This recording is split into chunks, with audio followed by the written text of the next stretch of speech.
Une importante question se pose à nous qui sommes en responsabilité aujourd'hui.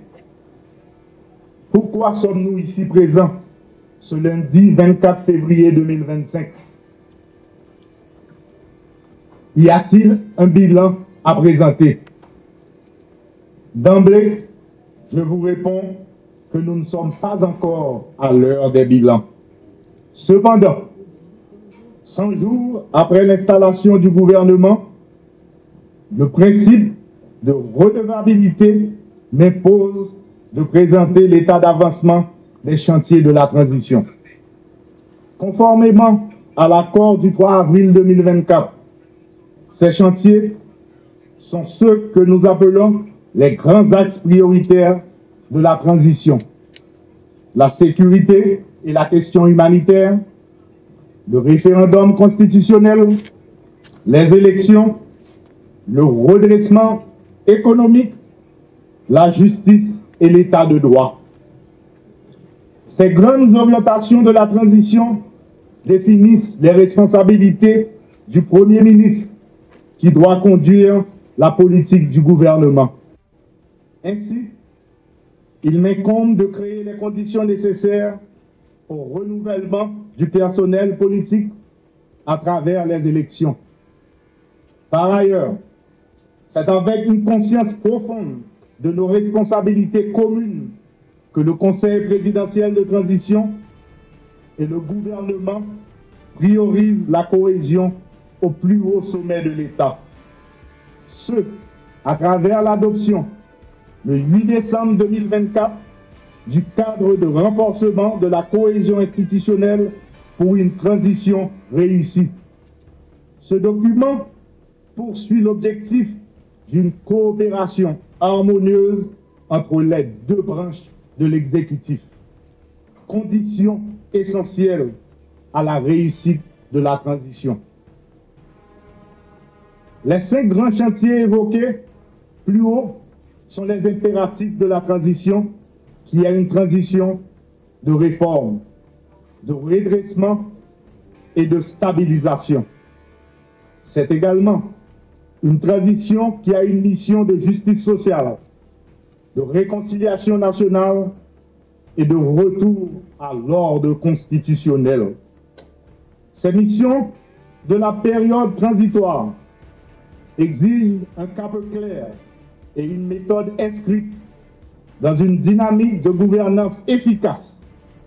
Cette nouvelle approche a permis au gouvernement de répondre aux urgences, aux besoins des populations déplacées et touchées par les catastrophes naturelles. Les élections constituent le but ultime de la transition, tandis que la sécurité en est la condition.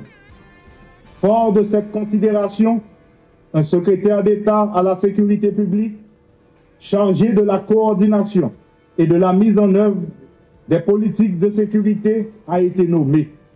Il est également appelé à concourir au renforcement des forces de l'ordre et optimiser la gouvernance de la sécurité. Notre engagement pour le rétablissement de la sécurité est marqué par un investissement massif dans les équipements de la PNH et une meilleure prise en charge des policiers et employés civils de la PNH.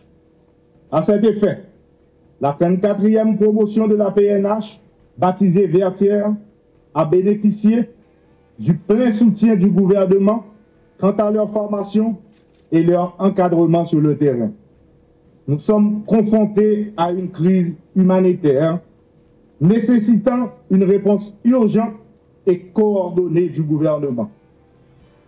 Pour y parvenir, un ministre délégué auprès du Premier ministre à la solidarité et aux affaires humanitaires a pris charge en vue de conjurer la détresse de la population en proie à l'insécurité alimentaire et au déplacement forcé.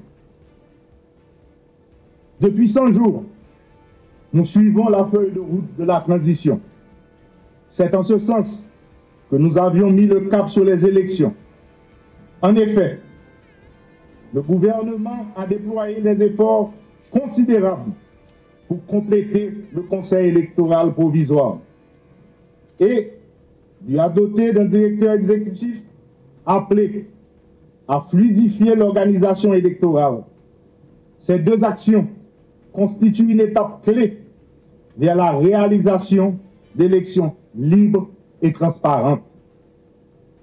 Notre engagement pour doter le CEP des ressources nécessaires à sa mission a permis à l'institution électorale de procéder à l'évaluation des structures et infrastructures électorales à travers les 10 départements du pays. Le CEP a également procédé au regroupement des membres des bureaux référendaires départementaux et communaux. Sur le financement des élections électorales, le gouvernement vient d'ajouter 10 millions de dollars américains au Basket Fund. Cela ramène la contribution haïtienne à 55 millions de dollars américains. Pour réaliser les élections dans le délai fixé par l'accord du 3 avril, qui est l'obligation ultime de la transition. C'est pour cela que nous avons aussi nommé un ministre délégué auprès du Premier ministre chargé des questions électorales constitutionnelles. La question constitutionnelle se relève un sujet d'intérêt général. La société s'interroge. Depuis nos récentes crises politiques sur l'organisation du pouvoir, le fondement de l'État, le régime des droits et libertés fondamentaux, la défense de notre souveraineté, l'accord du 3 avril 2024 a confié aux institutions de la transition la charge de la réforme constitutionnelle. Dans cet esprit, le Conseil électoral provisoire, le groupe de travail sur la Constitution et le comité de pilotage jouent chacun son rôle sur la question constitutionnelle. Au niveau du gouvernement, nous avons œuvré à redynamiser le comité pilotage et nous avons réalisé des assises dans tous les départements du pays et dans la diaspora. Dans le contexte actuel, tout plan de redressement économique doit être soutenu par un budget rectificatif. Ce budget rectificatif est le levier qui permettra de relancer l'économie et financer adéquatement les chantiers prioritaires de la transition. Ce budget rectificatif est un véritable budget de guerre, puisque l'enveloppe dédiée à la sécurité sera doublée. Les défis sont immenses, mais je vous promets que chaque centime de ce budget rectificatif sera consacré aux priorités de la transition, notamment la sécurité et les élections. L'ordre institutionnel et constitutionnel est rompu depuis le 7 juillet 2021. Cela n'est pas sans conséquence sur l'état de droit. Aucune exception ne saurait légitimer la mise en berne de l'état de droit. Par conséquent, des réformes sont engagées au niveau du ministère de la Justice pour redynamiser le système judiciaire, assurer un contrôle efficace des parquets, renforcer les bureaux d'état civil, pour ne citer que cela. La lutte contre l'impunité et les crimes financiers est une obligation faite à l'État. Attaché à l'idéal de justice, des dispositions ont été prises pour renforcer les capacités de travail du Bureau des affaires financières BAF. Peuple haïtien, dans respect à l'accord 3 avril, c'est route sécurité, référendum, élection, gouvernance efficace et relance économique, moins prend. Moins pas changer route, moins pas garder derrière. Vine pote coller pour nous carrer ici ensemble. M'a profité demander nous ba Haïti Puis bon bagay nous gagnons dedans, parce que c'est ça li mérité. On parle sécurité. Héritage insécurité a lou en pile. Mais je dis, il y a une stratégie, il y a une volonté, il y a un moyen qui mobilise. Pour mettre un bout à malin insécurité. Nous engager sans souffle pour permettre la police, l'armée, MMS, la justice, mettre gang yo dans vraie place. Nous dans la guerre contre gang. La guerre ça, demande un pile moyen. Peut-être ça, nous travaillons sur le budget rectificatif là. Budget si là, pour refléter la réalité de l'État, qui c'est avant tout, by tout peuple là, sécurité.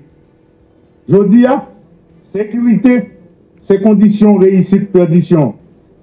Pas de redressement économique sans sécurité. Pas de référendum sans sécurité. Pas d'élection sans sécurité. C'est sécurité qui vous permettre nous circuler libre, les nous pipito, côté nous pipito. Aucune force pas qu'à camper en face de l'État, d'elle décider, faire bonne utilisation de toutes les ressources liées, mettre bon moun dans bon place pour le travail résultat. Nous avons une situation spéciale qui demande tout dirigeant nous, tout ministre nous qui là, un seul bagaille. Mettez l'ordre et puis agir avec transparence. Frère Maxime, nous avons une transition politique. Nous devons faire tourner une opportunité. Une opportunité pour nous mettre l'institution au camp tout bon. Une opportunité pour nous mettre jeunes femmes et jeunes garçons dans l'espace de décision. Une opportunité pour nous rassembler le pays. Une opportunité pour nous remembrer l'économie. Une opportunité surtout pour nous couper cycle instabilité. Une opportunité pour nous mettre l'ordre. Je dis, ce n'est pas un moment pour me présenter un bilan. Je préfère continuer le travail pour nous avoir bon genre résultat que le peuple a obtenu. Et le résultat, ça, c'est le résultat sécurité. Constitution avec élection. D'ailleurs, dans chaque gain pour un bilan, jour à gain pour le vivre. Et jour ça, c'est à 7 février 2026. Mes amis, on nous met les mains, vive Haïti.